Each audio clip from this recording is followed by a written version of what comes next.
Hello there, everyone.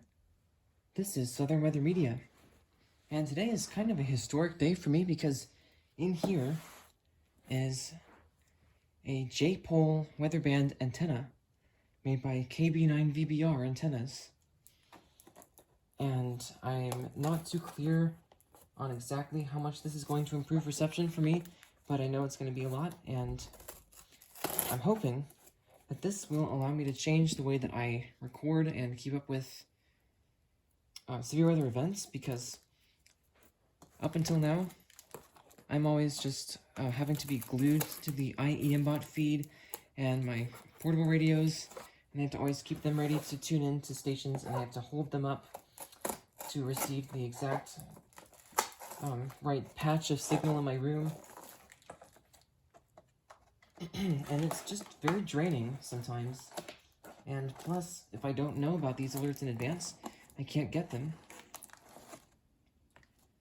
So I'm hoping that this antenna will allow me to change all of that and make it to where I can spend less time just anxiously looking at IEMBot in case there's another alert, and more time being able to just keep up with the weather itself and get all kinds of random alerts that I didn't even know were going to occur before. So this is going to be really good. And it's actually pretty tricky to open this, especially without showing the shipping information to the camera. But there it is. Alright. So we've got, it's all connected by tape here. We've got the upper part, which has a cap on the top to prevent rain from being able to come in, I suppose. And let's see.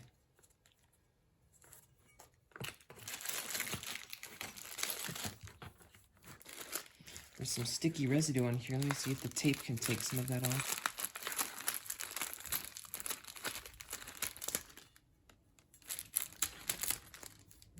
Oh well.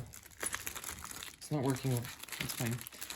And I got this RCA to PL259 adapter, so I can connect this to, actually, these go to the coaxial F-type cables. And I found one in the basement that's actually really long.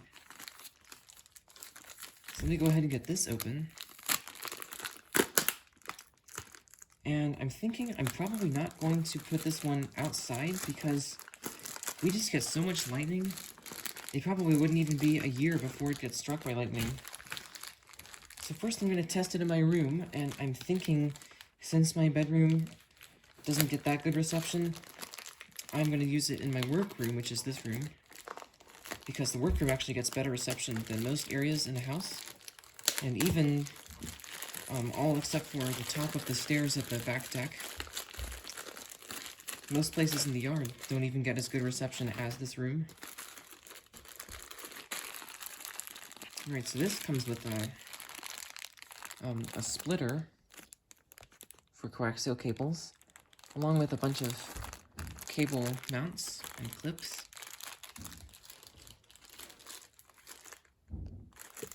And I just realized it was showing the shipping information on the screen there, so let me just take everything out.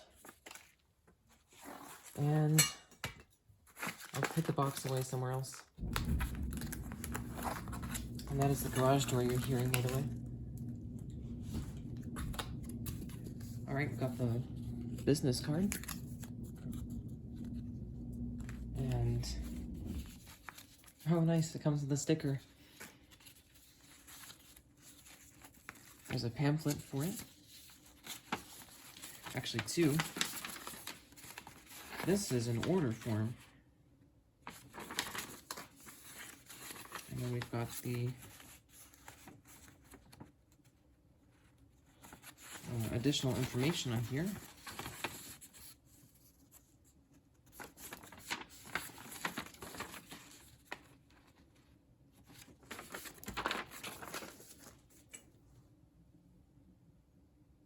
Okay. So this will be the connection for the PL259 cable, I think. Yep.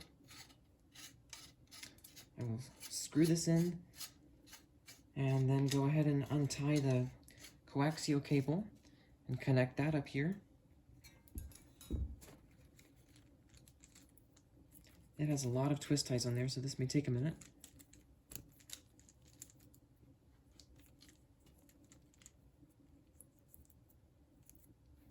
Oh, okay.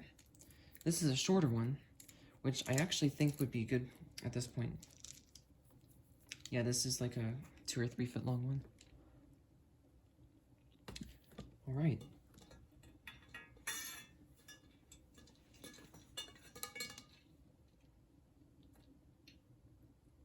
Hopefully it'll go on.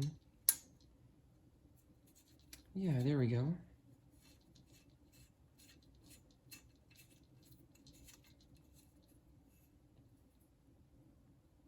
All right. And then here's the coaxial F-type to RCA adapter. It didn't seem like it was screwing on that far, but it also didn't want to screw in any farther, so I guess that's going to be good enough. And now I will just attach the top portion to the main assembly.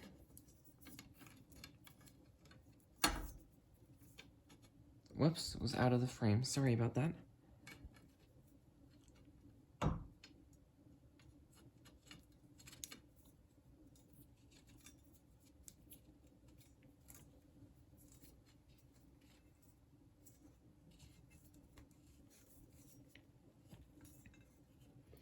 Wow, this would have been easier with a wrench, I think, but it should at least make a good connection at this point.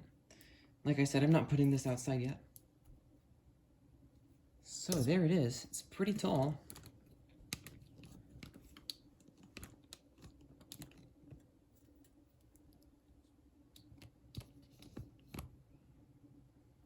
There's the top of it. So let me extend the tripod up here.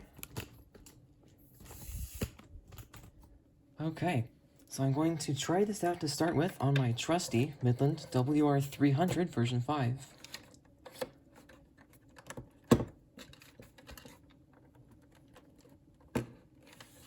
Oh, I'm gonna have to get this twist tie off too, so I can show you the back of the radio. Alright, so there's the antenna jack. Let's go to the channel selection. So as you can hear, it's not very good right now because the antenna's down.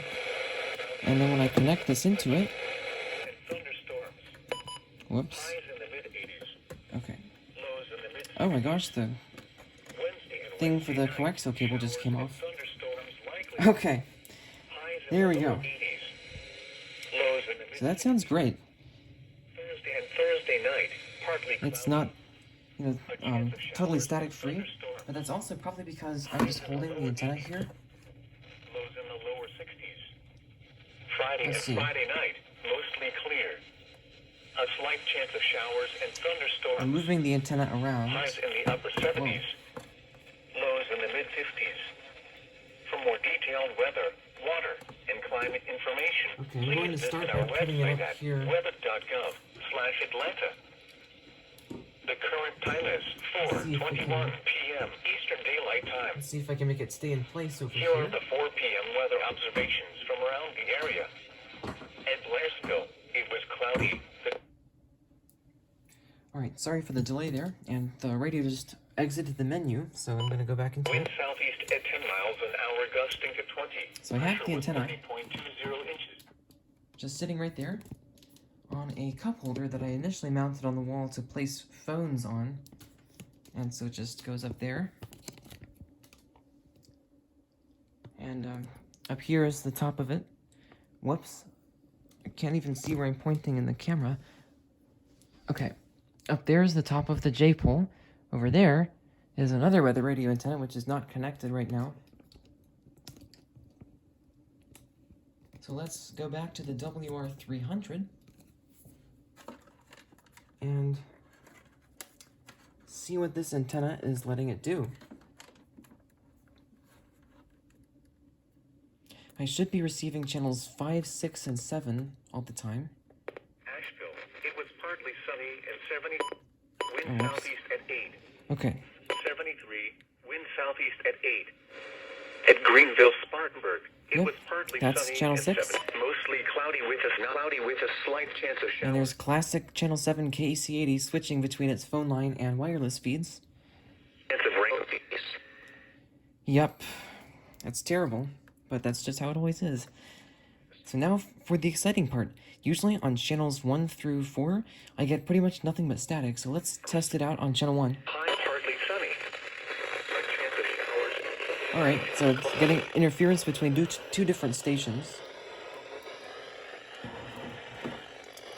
Oh, crap. This thing just popped out. Let me just take the antenna in my hand so it doesn't fall over and plug this back in. Okay. So I'm assuming this is WXK52 in Chatsworth. Lows in the mid-60s. Partly cloudy. A chance of showers. So let's go to channel 2.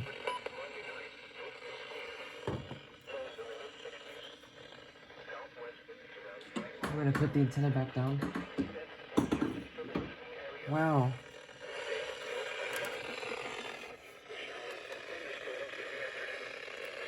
I mean, that's not perfect reception, but that's certainly better than I always get on channel 2 for WWH24. That's what we're hearing right now. That's in Toccoa. At Dalton, it was And yes, channel 3 Clayton is coming in perfectly. 75 degrees. In the Carolinas, it was partly sunny, with a temperature of 79 at Anderson, 78 at That's beautiful. And now for channel 4. Yeah, usually there isn't anything on channel 4.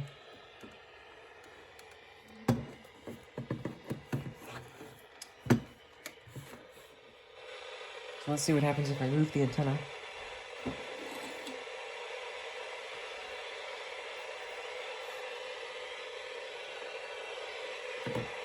Nothing yet.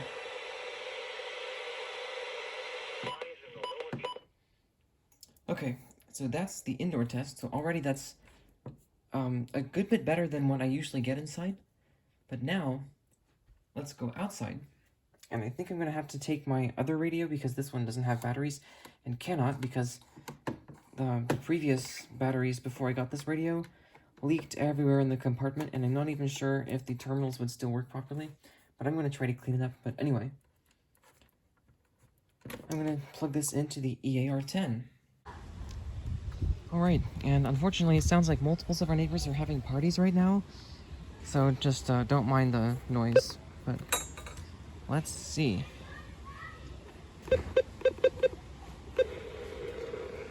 So starting on channel 5. Yep, that makes a big difference.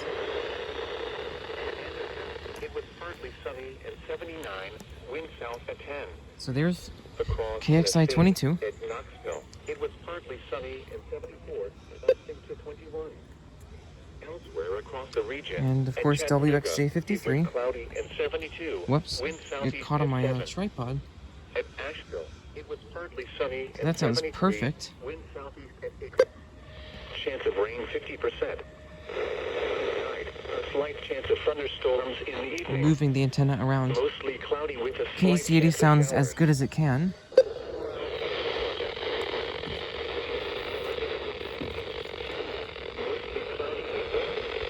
And we're getting kind of a battle between two different stations, WXK52 and WXK56. Here's one of them, Winds 5 to 15 miles. and here's the other one. Rain 50%. Sunday night, mostly thunderstorms. So yeah, as long as I get it in position, I think it would sound great on either of those. Now for channel 2. At Carrollton, Whoa. it was cloudy into 71. That is Wind awesome. southeast at 14. WWH23. Yorkville, it was cloudy It's usually pretty good at here, but nowhere near this clear.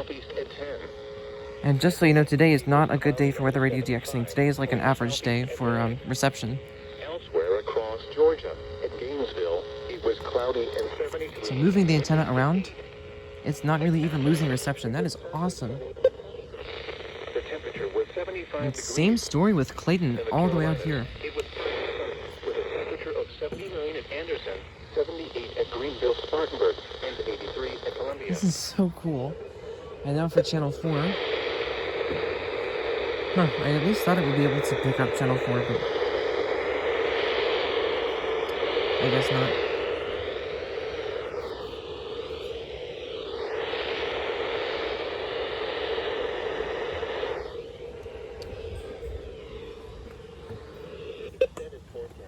Alright, so back to channel 5, which sounds perfect out here.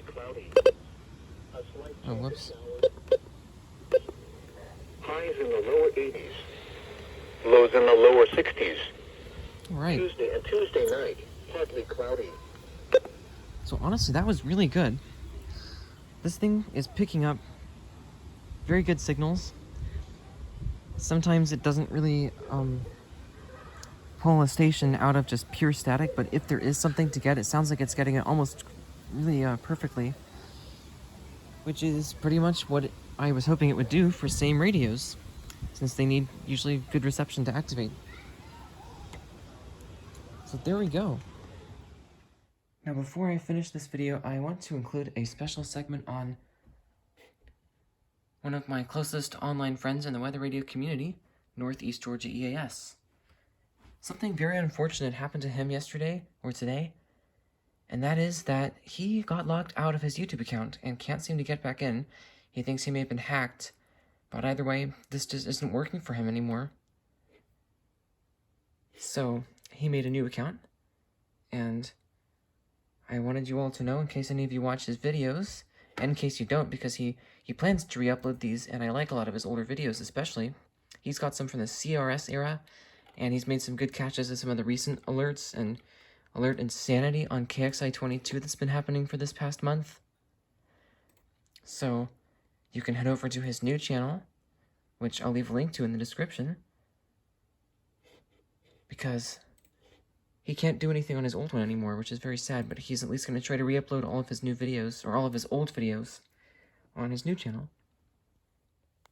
So once again, just to show you how much this thing really improves reception, and I have it mounted right here on the door. It's just hanging in the handle, for lack of a better place to put it right now. But this WR300 is on channel 3, which could be either KXI81 in Clayton, or KXI76 in LaGrange. It all depends on, I guess, the antenna placement, and mainly the atmospheric conditions, except now with this antenna, hopefully will ensure that I always get Clayton, because that's actually the only station that I can reliably get that is not from the National Weather Service in Peachtree City. KXI81 is from Greenville, Spartanburg. So let me show you what it sounds like with the antenna unplugged. So it's pretty much just static. And then if I plug it in, Partly cloudy with a chance of showers and thunderstorms. it's like magic. Lows in the mid-60s. Chance of rain 40%. Wednesday, mostly sunny. A chance of showers and thunderstorms. You can hear a little bit, Then showers and thunderstorms likely in the afternoon.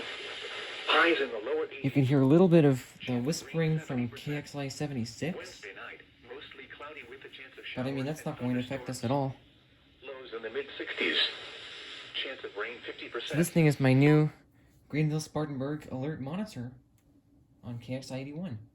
At least until I get a good place for the antenna to actually permanently mount and connect it to my Recom R200 over here. Although, of course, I may have to move the R200 depending on where I put the antenna. So that is about it for this video. I'm definitely planning to make some more videos of this thing, and hopefully it will be really useful for DXing even. Like, I can't wait to get a good Tropo event on this thing.